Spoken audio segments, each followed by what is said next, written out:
Alors, c'est un défi, voilà ce que nous disait quand nous parlions de ça avec lui, un officier ukrainien, un défi difficile, mais pour lui et pour une partie de l'état-major, un défi qui n'est pas impossible de relever, à condition d'avoir un soutien accru de l'Union européenne, et ça pour plusieurs raisons. D'abord, les Ukrainiens, c'est vrai, ont massivement augmenté à leur capacité industrielle, particulièrement en ce qui concerne les drones, qui sont produits en Ukraine et dans des quantités de plus en plus importantes. Donc l'Ukraine a besoin de financer sa production, c'est vrai, mais elle est moins dépendante de l'aide directe américaine, comme c'était le cas il y a encore un an et demi.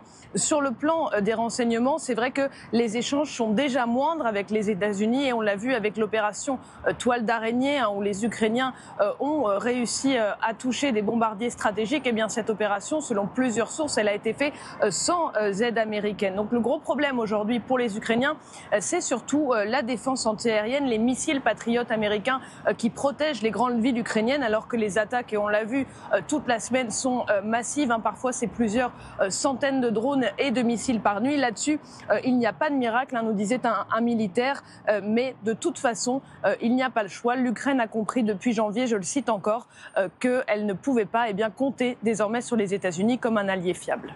Ça a été bien préparé. Merci beaucoup Gwendoline d'avoir été en direct cet après-midi. Colonel, effectivement, l'Ukraine est préparée, donc a priori, il n'y aura pas trop d'impact. Ah si, il y aura un impact très important. Je raconte n'importe quoi. Non, pas du tout. Non, évidemment, les Ukrainiens ont anticipé. Ça fait quand même 6-7 mois que Trump a fait des annonces précises, donc ils s'attendaient effectivement à au moins une diminution du budget américain. Donc ils ne sont pas surpris, donc ils ont pris des mesures qui vont leur permettre de tenir un peu plus. Par contre, il y a une double vision dans cette décision. La première, c'est le cadre tactique. Évidemment, il y aura moins de munitions, il y aura moins d'armes, il y aura moins de tout ce qu'on voudra, il y aura moins de transport, moins de renseignements. Il y aura moins en tout. La meilleure preuve, c'est qu'on voit bien que les Russes ont repris l'offensive sur le terrain. J'imagine qu'aujourd'hui, les Ukrainiens sont beaucoup moins informés, tactiquement parlant, sur les mouvements des Russes lorsqu'ils viennent à partir de Soumy ou vers l'Est. Ça, c'est la partie tactique. Du point de vue stratégique, c'est fondamental ce qui est en train de se passer. C'est une véritable rupture entre les États-Unis par rapport à l'Europe, tout simplement. Et on va voir que le sommet de l'OTAN à la fin du mois va prédéterminer, ou en tout cas, va recadrer quelque part cette relation qui était extrêmement forte depuis 1945. Elle n'a jamais été... Alors, il y a eu des hauts débats, mais il n'y a jamais eu de coupure comme celle-là. Donc là, on va dans un autre cadre. Ce qui veut dire que, comme le disait Magali, c'est que, très concrètement, on va vers un monde européen dans lequel les Européens vont être obligés d'assumer le service après-vente du décrochage américain. Je ne suis pas sûr qu'ils décrochent à 100%, parce qu'il y a comme du business. Il y a du business à faire, donc je pense qu'il y aura un peu de business à faire. Mais en même temps, il y a court terme, moyen terme aussi. Court terme, il y a du business à faire, moyen terme, les Ukrainiens ont cru qu'en signant le fameux document sur les terres rares, qu'il y aurait une espèce de garantie. En fait, on voit qu'elle ne joue pas. Elle jouera que dans 10 ans. Donc à long terme, oui. À court terme, non. Donc encore une fois, ce bouleversement est incroyable, et pour nous, Européens, c'est une véritable remise en question, et pour nous, ça nous force à réfléchir au cadre stratégique dans lequel on va évoluer dans les années qui viennent. Mais alors, j'allais rebondir. Effectivement, là, c'est une annonce de réduction des aides à l'Ukraine. Est-ce que vous êtes d'accord? Il n'y aura pas de fin totale? La messe, elle est dite depuis que Donald Trump a été réélu. Il a dit qu'il voulait en finir avec ces guerres sans fin. Il a essayé de mettre la main à la pâte. Il a vu à quel point c'était compliqué, jusqu'aux dernières piques du président américain sur Poutine, l'accusant d'être devenu fou. Il n'a plus prise sur ça. Donc il va se concentrer effectivement sur le business as usual de toute évidence. Et en réalité, dans ces relations internationales-là, aujourd'hui, telles qu'elles se préfigurent, on est dans un économique qui domine évidemment sur le reste. L'Europe va devoir se prendre en charge, on le dit depuis des mois et des mois, en termes de souveraineté, en termes de défense commune. Après, Trump peut aussi évoluer. Les ennemis d'un jour ne sont pas forcément les ennemis de toujours. Il suffit de voir la relation avec la Chine qui était la plus détestable il y a 2 mois. Aujourd'hui, il y a un accord sur les terres rares qui a été signé entre Pékin et Washington. Donc il faudra voir évidemment comment ces choses-là évoluent. Mais ce qui est évident, c'est que depuis le début, les États-Unis ont dit qu'ils se désengageraient. La phrase de Pete Hegseth est assez intéressante. Il dit à un moment, il y a un problème de définition, en fait. Je pense qu'il y a deux problèmes de définition. Il y a la définition aujourd'hui de ce qu'est l'Europe, en fait, parce qu'il y a l'Europe institutionnelle qui doit garantir la sécurité des Européens de l'Union, puis les frontières, ou en tout cas tout ce qui se passe autour et qui peut être un danger en termes de sécurité pour l'Union européenne. Et puis il y a la définition de ce qu'on appelle une victoire ou ce qu'on appelle une défaite dans des conflits aujourd'hui qui ne finissent pas. Et on s'interroge toujours effectivement de savoir à partir de quel moment est-ce que le conflit s'arrête, à partir de quel moment est-ce qu'on est véritablement dans une paix négociée pour passer à autre chose. Par ailleurs, je ne m'appelle pas Stéphane Boussois. Ah bon, c'est-à-dire, qu'est-ce qu'on a mis Sébastien, non Voilà, non, il m'a marqué Stéphane, mais pourquoi pas. Ah non, Sébastien. Bon, on va rectifier ça immédiatement. Vous parliez de paix. Juste, je voulais qu'on avance parce qu'il y a une prise de position que je voulais vous faire commenter. En fait, on a l'impression que les Européens ont peur que la Russie perde, parce que la Russie pourrait être revancharde. Les Européens ont aussi peur que la Russie gagne, parce que peut-être ça pourrait aiguiser ses appétits. Écoutez ce que dit le patron de l'OTAN, Mark Rutte. Selon lui, il n'y aurait plus bientôt de frontières. Nous sommes tous le flanc Est, désormais. La nouvelle génération de missiles russes vole bien plus vite que la vitesse du son. La distance pour atteindre les capitales européennes n'est plus qu'une question de minutes. Il n'y a plus de flanc Est ou de flanc Ouest. Il y a juste l'OTAN. Qu'est-ce qu'il entend par là? Il n'y a plus de flanc Ouest, il n'y a plus de flanc Est. C'est-à-dire que la menace, le péril russe, il n'est pas vécu de la même façon si vous êtes à Vilnius ou à Varsovie ou si vous êtes à Madrid, à Lisbonne ou à Paris, parce qu'on se sent plus protégé par la distance. Ce que dit là le patron de l'OTAN, c'est que tout ça ne tient plus.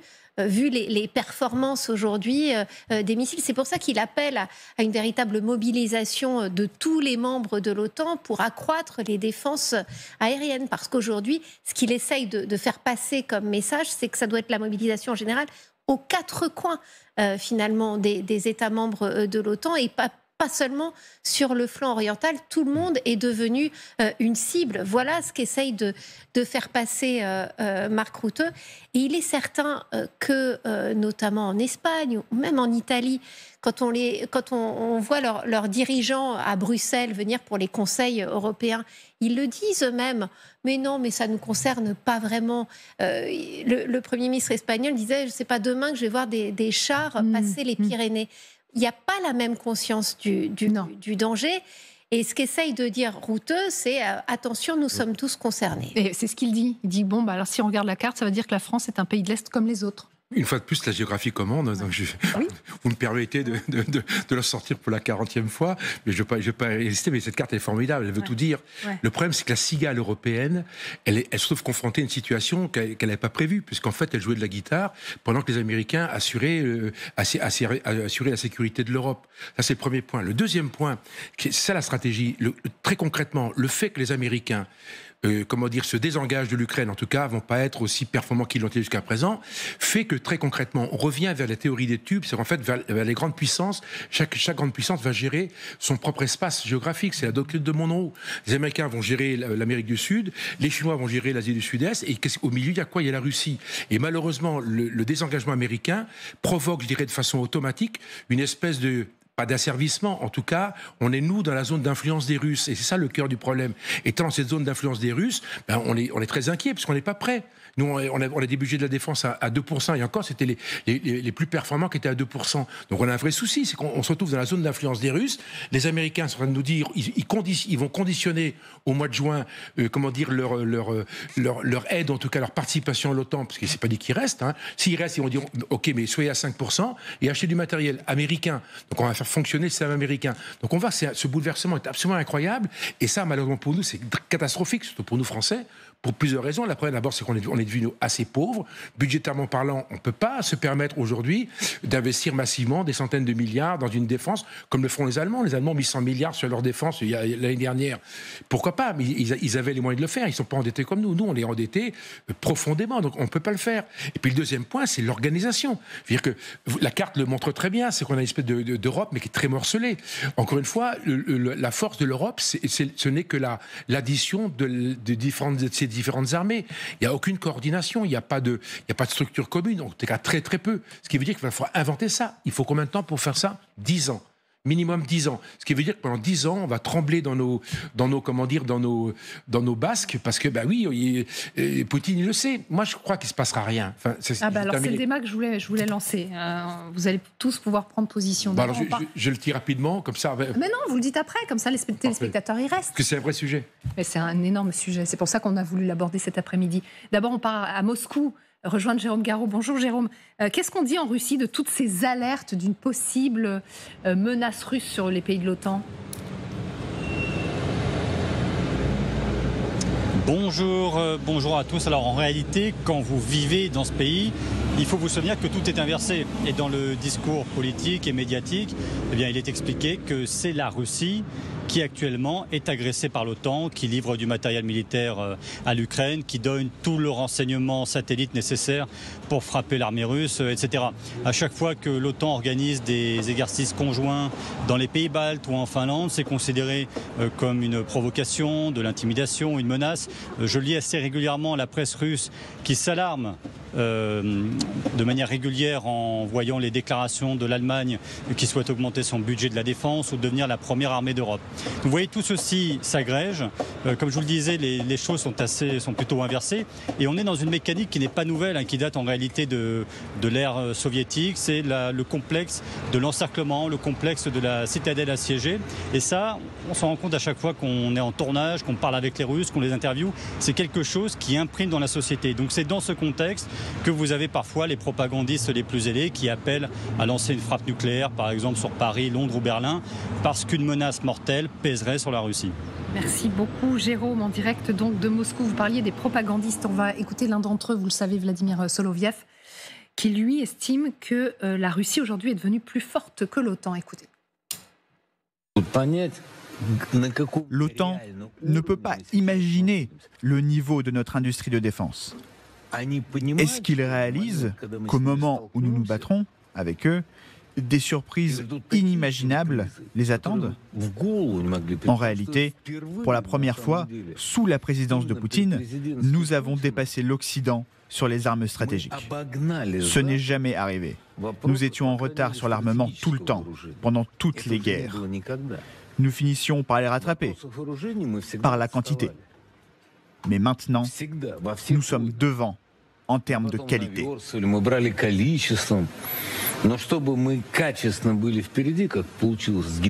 C'est évidemment de la propagande, mais est-ce qu'il a raison ? On est dans un moment de bascule ? Il y a une grosse différence, c'est que la Russie a basculé en économie de guerre depuis 3 ans et qu'elle produit évidemment des équipements à gogo dans une économie globalement assez fragilisée. La priorité, c'est évidemment l'armement, ce qui n'est pas le cas d'un certain nombre de pays européens. Et je rebondirai par rapport aux propos de Mark Rutte. Dans cette logique de bloc, la Russie peut donner l'image d'une forme de bloc complètement uni. L'interrogation, elle est permanente sur l'OTAN comme sur l'Union européenne. Est-ce que l'OTAN est un bloc uniforme avec les mêmes intérêts pour les uns et pour les autres ? À l'époque de l'histoire de la clause de solidarité, on nous avait expliqué qu'il suffisait qu'un des pays soit violé dans son territoire par la Russie ou par je ne sais quel autre pays pour que la clause automatiquement se mette en place. C'est un peu plus compliqué que ça. Je ne suis pas persuadé que l'Espagne, le Portugal et d'autres pays comme ça ont fondamentalement une crainte directe de la Russie. Il y a des écarts monumentaux et on sait très bien par les services de renseignement sur y aura-t-il quelque chose ou pas, que les États baltes sont dans la ligne de mire, mais fondamentalement, c'est toujours la même obsession, chacun a ses obsessions, c'est la même obsession qu'a Poutine sur cette zone d'influence, comme beaucoup de pays dans le monde ont eu des mêmes obsessions sur leur zone d'influence, les États-Unis avec l'Amérique latine à l'époque du communisme et la Russie à l'égard des États baltes et de l'Ukraine. L'Ukraine, c'est effectivement une obsession. Donc je crois que des pays comme la Pologne, je l'avais déjà dit la dernière fois, est un très bon exemple par rapport au budget de défense aujourd'hui qui est à 5% du PIB. En tout cas, la Pologne suit les recommandations de Donald Trump et je ne suis pas sûr que les Américains se désengagent évidemment des bases américaines qu'il y a en Pologne. Mais en tout cas, il y a des bons élèves, entre guillemets, qui sont sur le front est de l'OTAN, que sont notamment la Pologne, et qui montrent qu'eux sont prêts, effectivement, à se défendre et à se protéger face à la menace russe, pendant que nous, on a plutôt tendance à tergiverser, ou que pire, comme l'a dit le colonel, on n'a pas du tout les moyens de nos ambitions. Mais alors, colonel, pourquoi est-ce que vous y croyez pas ? Il y a des alertes qui se multiplient, il y a les services secrets des pays baltes, effectivement, il y a des renforcements de contrôle, par exemple, sur le corridor de Suwałki. Il y a la Narva qui est sans cesse provoquée. Donc c'est cette petite rivière en Estonie. Et en fait, les Russes sont toujours en train de jouer avec la frontière pour toujours essayer de l'éloigner. Il y a plusieurs signes comme ça. Mais le problème, c'est le court terme et le moyen terme. Comme toujours, le court terme, là, les Russes sont empêtrés en Ukraine. On voit qu'ils avancent. 3 ans et demi pour pour faire l'opération militaire spéciale. C'est pas très glorieux, très concrètement. Donc on voit que c'est une armée qui a des difficultés. Le problème, c'est que l'intervenant russe l'a très bien expliqué, c'est que c'est une armée qui est montée en puissance progressivement. Donc aujourd'hui, les budgets qui sont consacrés, l'économie de guerre qui est mise en place en Russie, elle est considérable. Ils vont pas faire machine arrière. Donc la machine, elle fonctionne d'elle-même. D'autant que, à mon avis, il s'est trompé, mais il a fait exprès. Très concrètement, les Russes ont toujours un temps d'avance dans le domaine du spatial et dans le domaine, en tout cas, de la balistique. Donc tout ce qui est hypervélocité, etc., le nombre de missiles, la catégorie de missiles, il couvre l'ensemble de la palette. L'Orechnik, c'est vraiment le missile qui est destiné à tirer sur l'Europe, porté entre 500 et 5500 km. Donc c'est le missile intermédiaire destiné à tirer sur l'Europe. Donc les menaces sont extrêmement directes. Ça, c'est le court terme. Le moyen terme, c'est la géographie, une fois de plus. C'est Kaliningrad, c'est vraiment l'épine dans le pied de la Russie. C'est l'erreur qu'on a fait en 1945 au moment de la discussion sur la paix, c'est le traité de Versailles avec le couloir de Danzig. On a reproduit un modèle c'était déjà un sujet pour la Deuxième Guerre mondiale, on l'a reproduit. Donc on a un problème, c'est que les Russes, quand ils regardent la carte, qu'est-ce qu'ils voient ? Ils voient Kaliningrad, qui est leur enclave à eux. Leur enclave qui est à eux, qui est extrêmement importante, puisque c'est une des rares enclaves qu'ils ont sur la Baltique. L'autre, elle est au nord, à partir de Saint-Pétersbourg. La Finlande et la Suède ont rejoint, on voit très bien sur la carte, ont rejoint l'OTAN, donc ils ont rejoint la zone bleue. Donc en fait, aujourd'hui, il y a que Kaliningrad et puis Saint-Pétersbourg pour pouvoir transiter. Le problème, c'est que pour faire la continuité géographique de cet ensemble, entre l'Ukraine, la Russie et la Baltique, il y a 3 pays, c'est les pays baltes. Donc ce serait possible. Le moyen terme, absolument, le moyen terme, il peut se passer quelque chose. D'autant que il y a des populations, il y a des minorités russes extrêmement importantes. La Lettonie, en gros, 30 ou 35 ou 40%, et qui sont un peu maltraités au passage par les pays baltes, ceux qui sont de passeport, d'acquisition, de l'accès. Alors ça, c'est ce que disent les Russes. Non, c'est vrai, accès aux fonciers, etc. Parce qu'en fait, les pays baltes ont voulu limiter cette espèce d'intrusion, de colonisation à l'envers que les Russes ont mis en place à partir de 1945. Donc en fait, il y a une espèce de contrôle global. Bon, c'est comme ça. Ce qui veut dire qu'aujourd'hui, il suffit que les Baltes, demain matin, disent venez aux grands frères russes, venez nous aider, et c'est là qu'il peut se passer quelque chose.